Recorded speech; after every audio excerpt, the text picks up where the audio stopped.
Hey, welcome to World Entertainment, and here is an absolute crazy story that has come out of nowhere and just showed you how stupid these people in Hollywood truly are, because we are 8 years removed from Trump getting into office, and yet Ghostbusters 2016 is coming up again because the director has come out now and is blaming the failure of that piece of garbage movie on Trump and Trump supporters, saying they turned the movie into a political statement. Are you kidding me? You are fake news, sir. Yeah. So we're gonna have a look at this because it's so mind-numbingly stupid, and it just shows you how butthurt this dude is over this movie tanking. And to be honest with you, none of his movies are good. He's a terrible director and his movies suck. I don't care if, Bridesmaids was up for Oscars. Who cares? Half the movies that win Oscars are garbage and boring. Bridesmaids sucked. The Heat was just as bad. And Ghostbusters 2016, Jesus Christ, don't get me started. So let's have a look at this. So filmmaker Paul Feig,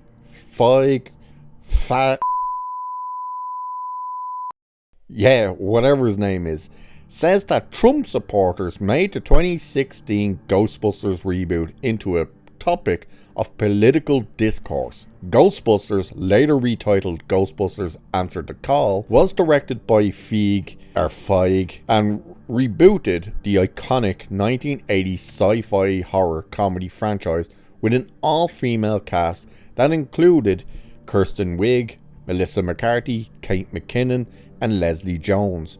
While plenty of movies get reboots and remakes, 2016's Ghostbusters was a media nightmare, with people targeting it from the second the movie was announced before a single frame of footage was shot.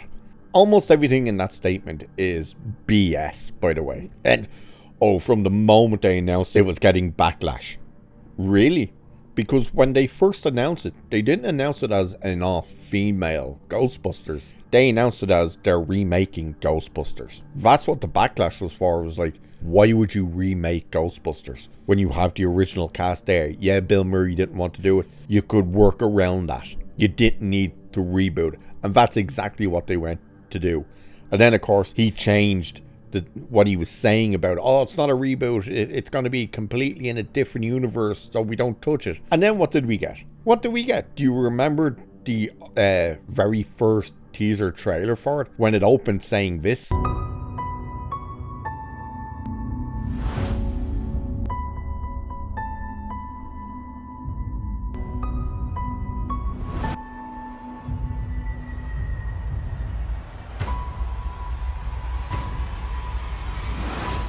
Yeah, so immediately he connected it to the original movies. And not to mention, those trailers were god-awful. So it says anyway, during an interview with The Guardian, wouldn't wipe me arse with that, Feig touched on the rough political landscape that 2016's Ghostbusters came out in. He noted that the movies released during the presidential race between Hillary Clinton and Donald Trump made it a lightning rod for controversy, mainly when Donald Trump decided to weigh in on the film on his Instagram in January 2015.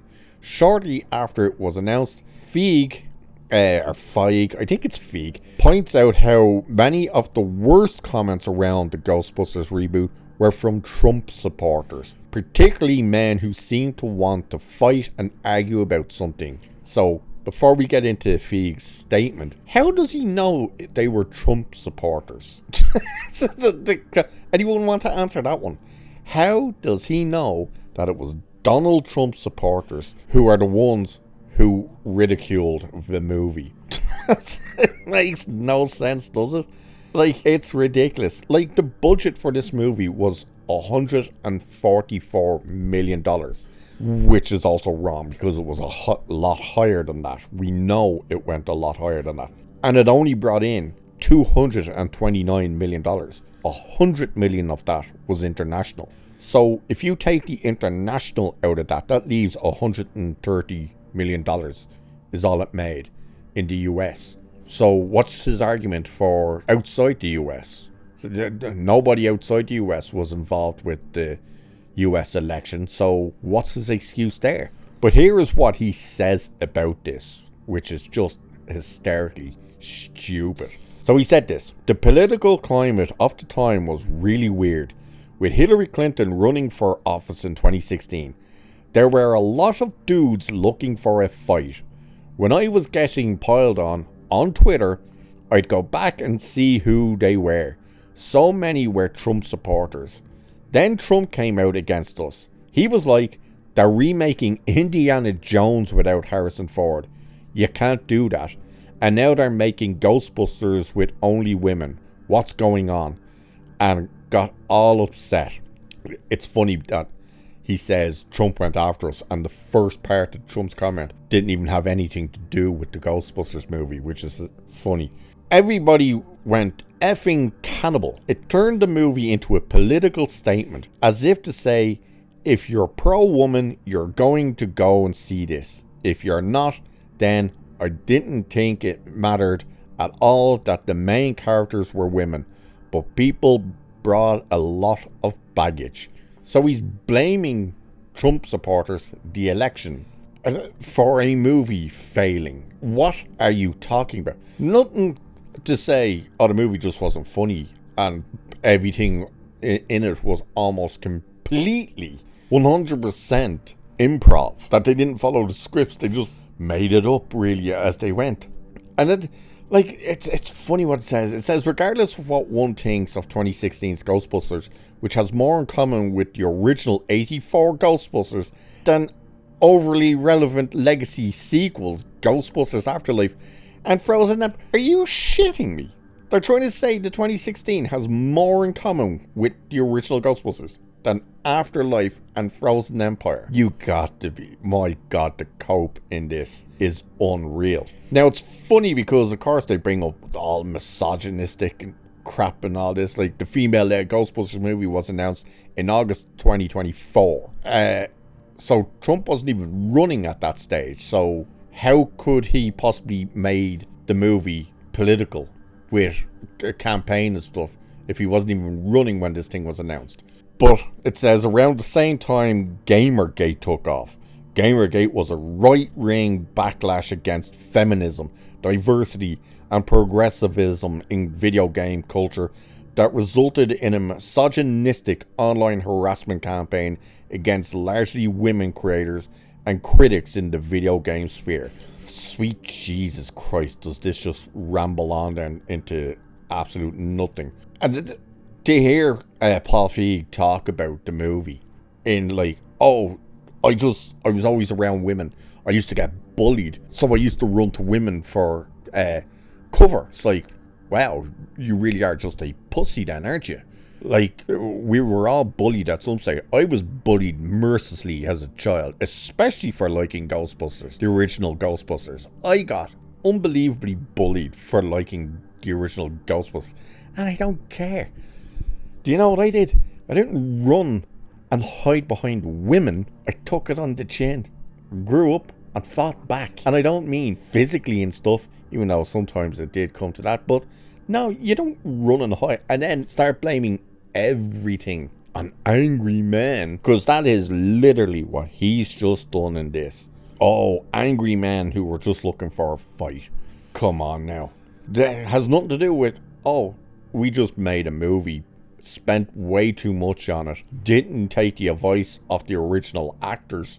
You know, Dan Aykroyd there saying, you need this type of scene, and they went, no, we don't. And they were like, yeah, you do. Then they filmed something else, showed it to test screen audiences, and then went, oh, we need that scene, and had to go back and reshoot. Nothing to do with the fact that the cast was just horrible. None of the jokes were funny. The visuals looked terrible. And you just want to talk about, oh, it's sexism and stuff that caused the film to flop as well. Sexism towards the female things. Really? That's very interesting. You know, seen as the character of, what was he called? Kevin? Chris Hemsworth in this movie was portrayed not just as an absolute window-licking fool.